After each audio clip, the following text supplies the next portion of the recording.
Dia tétrico para a gente, né? Um dia horroroso para a gente. Mas eu acho que a gente tem que pensar juntos aqui sobre algumas questões muito urgentes que estão mobilizando o país aí.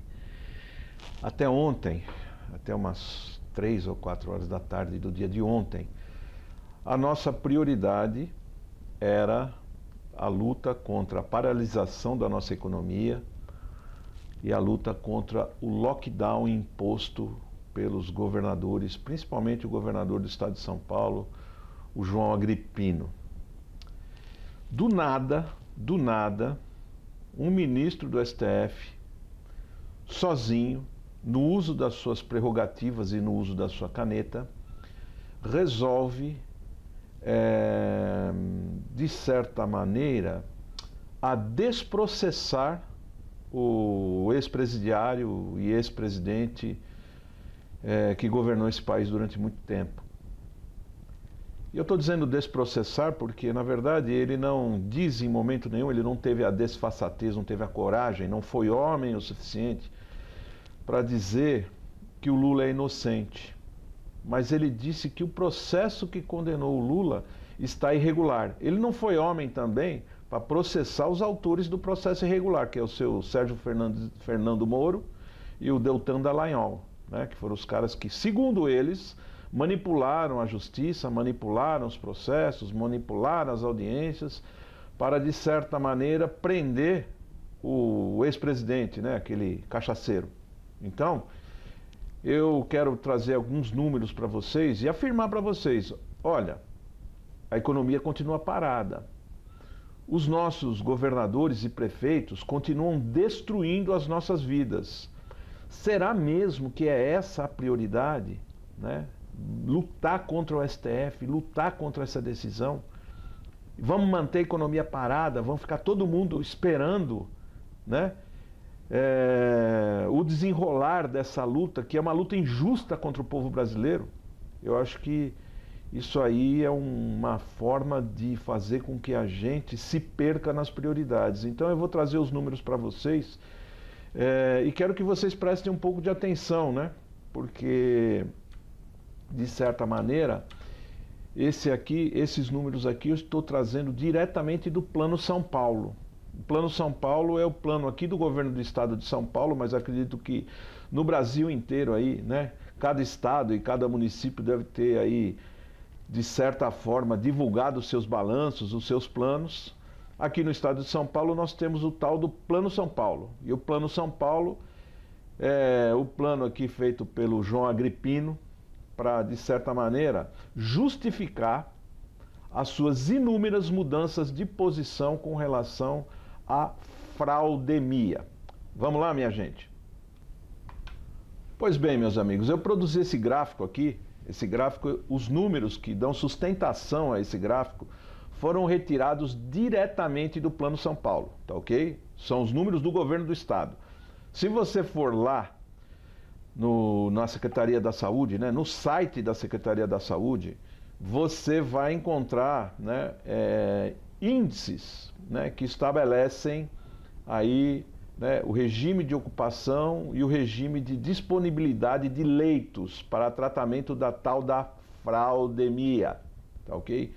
Eu fiz uma conversão, até porque parece que as coisas são colocadas ali para enganar todo mundo. Então eu fiz uma conversão, converti o índice num número absoluto, mas em primeiro lugar, né, até para quem não gosta de vídeo comprido, eu já vou deixar aqui a conclusão. Você vai ver, ó, que quando começou desse Plano São Paulo, no dia 26 de maio de 2020, a taxa de ocupação dos leitos era 73,5% dos leitos, tá ok? Então 73,5% dos leitos de UTI para o Covid estavam ocupados naquela oportunidade.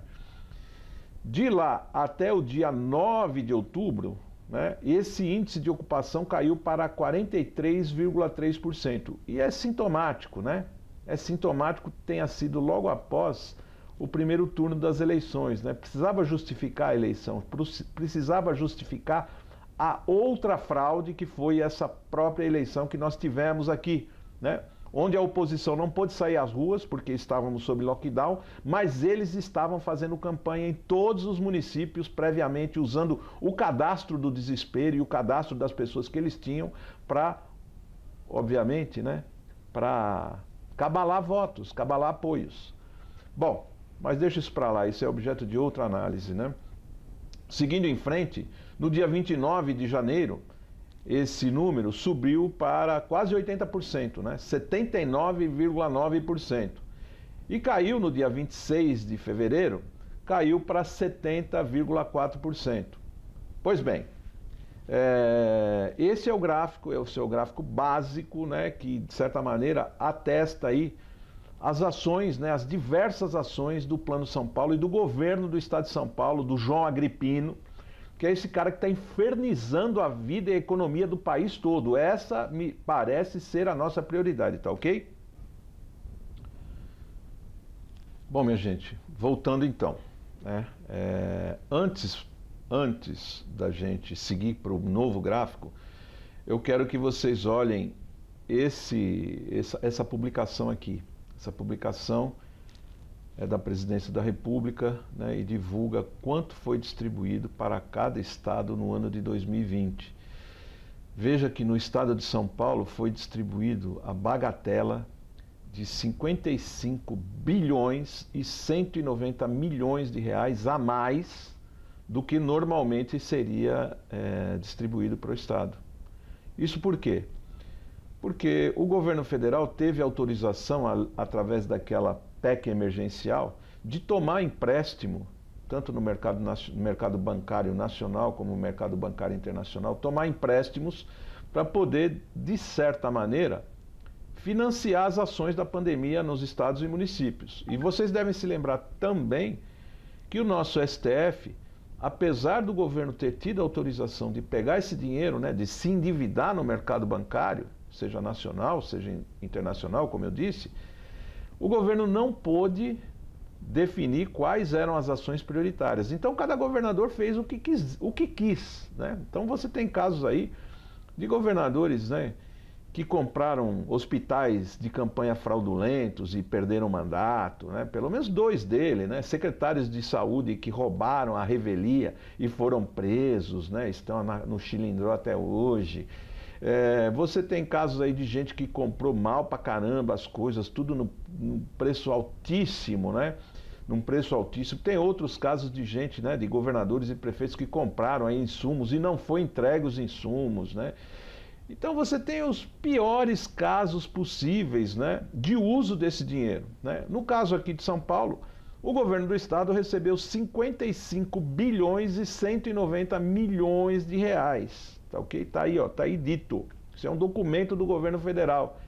Então, eu quero que vocês tenham atenção a esse número. Nós vamos usar ele mais pra frente, tá ok? Bom, minha gente, finalmente, vamos aí pro terceiro gráfico, né? Para a terceira prancha, vamos dizer assim, né? Aqui, nós estamos traduzindo todas as ações, né? Todos os balanços do Plano São Paulo, desde o dia 26 de maio de 2020 até o dia 26 de fevereiro de 2021. O Plano São Paulo, ele teve nada menos do que 25 balanços, todos eles protagonizados, né, pelo nosso macaco de auditório lá, o João Agripino, que transformou o governo dele, né, num programa de auditório. Ele não faz outra coisa que não seja enganar todos os paulistas e todos os brasileiros naquele programinha de auditório que ele criou. Então tá aí, ó. A linha azul, né, esse que está escrito aí em letras amarelinhas, a linha azul retrata a evolução dos leitos. Lembra, né, que há pouco eu falei que o governo federal distribuiu e entregou para o governador do estado de São Paulo a bagatela de 55 bilhões 190 milhões de reais. Ele usou uma parte pequena desse dinheiro para criar uma infraestrutura para tratar da pandemia. Então tá aí, ó, a evolução da criação de leitos, né? Ele implementou e decrementou, né? Ele aumentou e diminuiu a quantidade de leitos, segundo o avanço da pandemia na visão dele. né? Então você pode ver lá que em determinado momento nós chegamos aí a ter 9.800 leitos, 9.808 leitos, né? Quando tínhamos naquela mesma data 5.865 pessoas internadas nestes mesmos leitos. Enfim, né? Você vai olhando aí, são os números que estão lá nas planilhas do governo do estado de São Paulo. Qualquer um pode ter acesso. É só acessar ou o site, né, do governo do estado de São Paulo ou o site da Secretaria de Saúde do estado de São Paulo, que tem lá um botão, né, Plano São Paulo. Você clica naquele botão, vai aparecer lá uma opçãozinha para você escolher a data, né, da planilha. E aí você clica naquela data, ela baixa na tua máquina, né, em PDF, a planilha relativa àquela data. Então, o que eu fiz? Eu simplesmente fui lá, peguei, né, baixei para minha máquina, data por data, a planilha específica daquela data e converti os números em números absolutos, porque lá está em índices, né? E o índice, para muita gente, o índice não diz muita coisa. Eu acho que a gente precisa saber quantos leitos foram criados e quantas pessoas estavam internadas. Então tem lá no site do governo do estado, tem isso. Só estranho o seguinte, que o 25º balanço que o João Agripino divulgou, o 25º balanço não tem os números. Ou seja, no momento mais grave das ações deles, que é transformar o estado de São Paulo inteirinho em fase vermelha, ele não divulga os números. Então, quer dizer, nós estamos na mão de gente totalmente irresponsável e doida, né?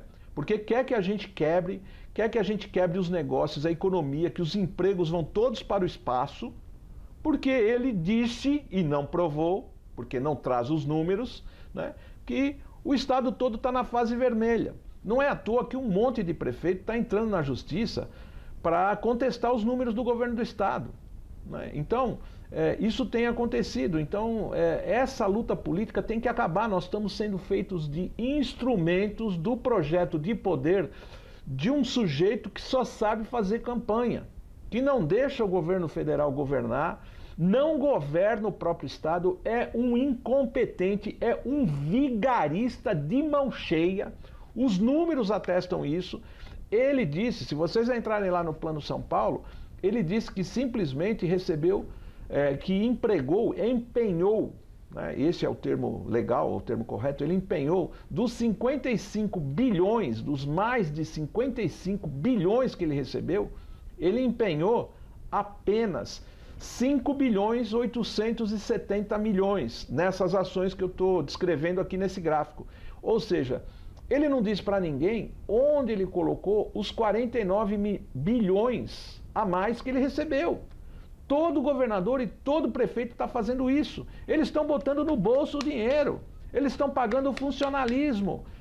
O país inteiro perdendo empregos e eles não têm a capacidade de melhorar a estrutura dos seus municípios e dos seus estados. O governador do Rio Grande do Sul, aquele moleque, aquele tal daquele Eduardo Leite, covarde até a medula, não teve coragem de mexer na estrutura do seu próprio estado. E o que ele fez com o dinheiro que ele recebeu? Ele pagou os atrasados do funcionalismo. Você passando fome, você perdendo emprego, você quebrando a sua empresa e aquele moleque pagando a folha de pagamento do funcionalismo no momento em que ninguém tem renda. Ele garante a renda do funcionalismo. É inacreditável a insensibilidade dos nossos políticos. O nosso governador aqui no nosso estado, ele não disse no que ele empregou esse dinheiro todo. E o dinheiro está na mão dele sem carimbo. Não é verba carimbada. Ele pode gastar no que ele bem quiser. Ninguém diz que ele também não fez a mesma coisa que o outro moleque lá do Rio Grande do Sul. Então, minha gente, eu acho que de certa maneira a gente precisa rever as nossas prioridades. É muito grave o que o Fachin fez ontem, muito grave, mas tem um impacto político e eleitoral irrelevante. O Lula não vai ganhar a eleição contra o Bolsonaro, ele não vai ganhar. O impacto da medida do Fachin é a mensagem, está dizendo que roubar vale a pena, que o crime compensa, ou seja, o impacto é cultural. Não é um impacto político eleitoral, porque ele não vai vencer, a menos que ele saia candidato a deputado federal, para ter lá, talvez, um foro privilegiado, para que ele não tenha que gastar todo o dinheiro que ele nos roubou para, né, pagar para advogados defender e manter ele fora da cadeia, que é isso que ele está fazendo com aquele dinheiro todo até agora.